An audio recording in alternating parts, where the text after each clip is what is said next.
Assalamualaikum warahmatullahi wabarakatuh. Perkenalkan, nama saya Sula Munajah, NIM 1812-10171 dari kelas PAIE semester 6, UIN Sultan Maulana Hasanuddin Banten.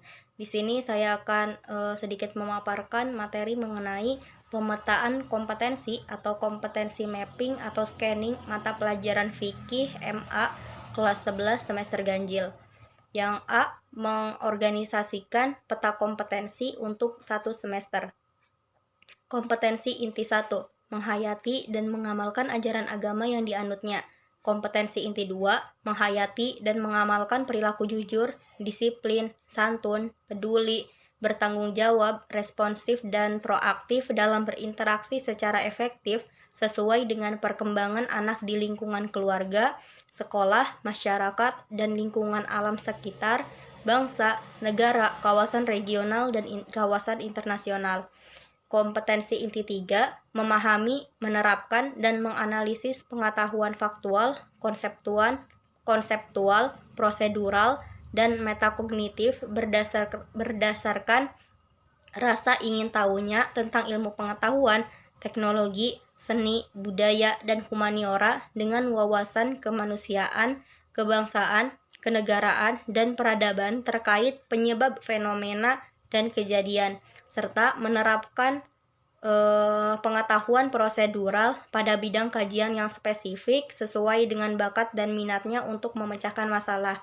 Kompetensi inti 4, mengolah, menalar, dan menyaji dalam ranah konkret sekolah secara mandiri, bertindak secara efektif dan kreatif, serta mampu menggunakan metode sesuai dengan kaidah keilmuan. Selanjutnya ada standar kompetensi dan kompetensi dasar. 1.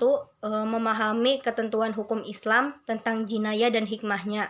Kompetensi dasarnya 1.1. Menjelaskan hukum pembunuhan dan hikmahnya. 1.2. Menjelaskan ketentuan hukum Islam tentang kisos dan hikmahnya. 1.3. Menjelaskan ketentuan hukum Islam tentang diyat dan kafarat beserta hikmahnya. 1.4. Menunjukkan contoh-contoh kisos, diyat, dan kafarat dalam hukum Islam. Yang kedua, memahami ketentuan hukum Islam tentang hudud dan hikmahnya. 1.1, yaitu 2.1, menjelaskan ketentuan hukum Islam tentang zina dan qadzaf beserta hikmahnya. 2.2, menjelaskan ketentuan hukum Islam tentang minuman keras dan hikmahnya.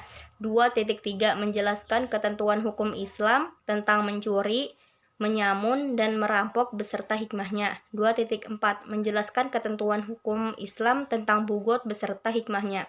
Yang ketiga, memahami ketentuan Islam tentang peradilan dan hikmahnya. Kompetensi dasarnya 3.1, menjelaskan proses peradilan dalam Islam. 3.2, mengidentifikasi ketentuan tentang hakim dan saksi dalam peradilan Islam. Bagian B, menghasilkan konteks atau tema atau teks atau unit yang relevan. Yang pertama, materi yang akan dibahas dalam mata pelajaran fikih kelas 11 semester ganjil diawali dengan materi tentang jinayah dan hikmahnya. Jinayah atau pembunuhan adalah perbuatan manusia yang mengakibatkan hilangnya nyawa seseorang, baik dengan sengaja ataupun tidak sengaja, baik dengan alat mematikan ataupun dengan alat yang tidak mematikan. Dasar hukum larangan membunuh itu dijelaskan dalam surat An-Nisa ayat 92-93, Al-Baqarah ayat 178-179, dan Al-Isra ayat 33. Selanjutnya materi tentang hudud dan hikmahnya. Hudud adalah bentuk jamak dari kata had yang berarti pembatas antara dua hal. Hudud juga dapat diartikan sebagai hukuman-hukuman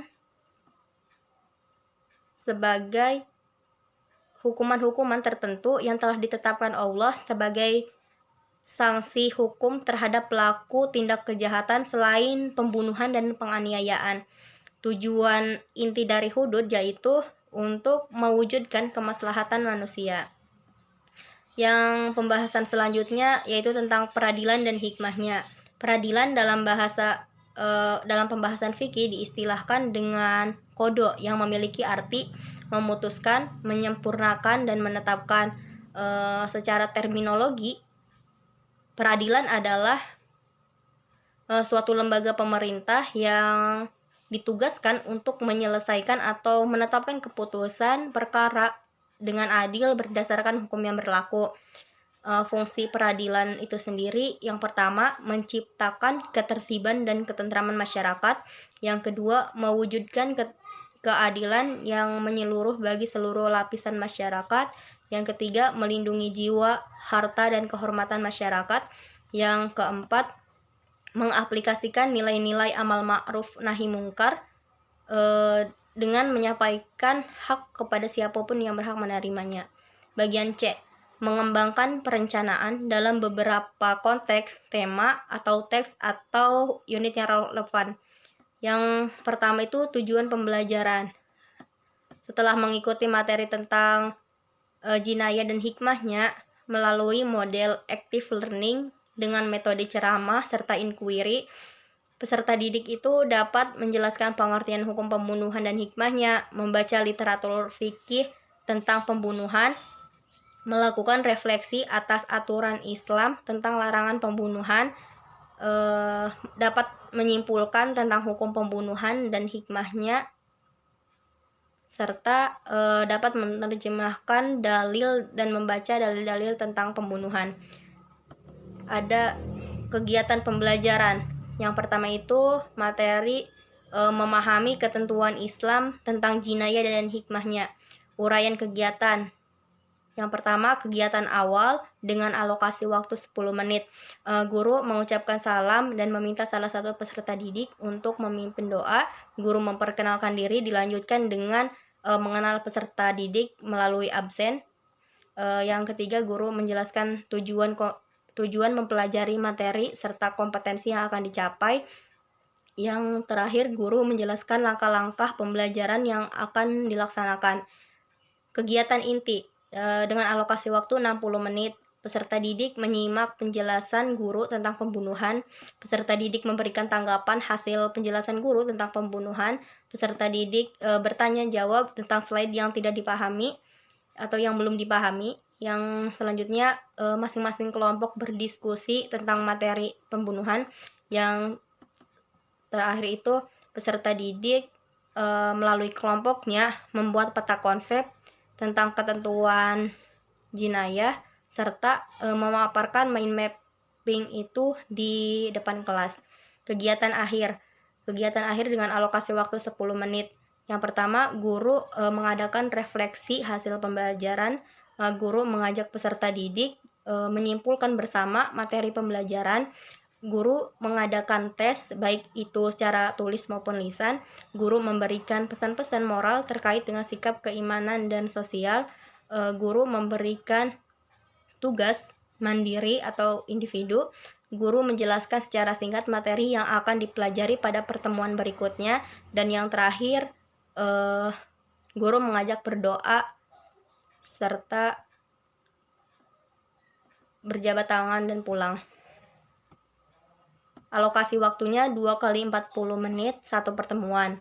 Model pembelajarannya menggunakan metode diskusi, ceramah, tanya jawab, dan demonstrasi. Menggunakan pendekatan saintifik. Model pembelajarannya yaitu contextual teaching and learning dan instruction.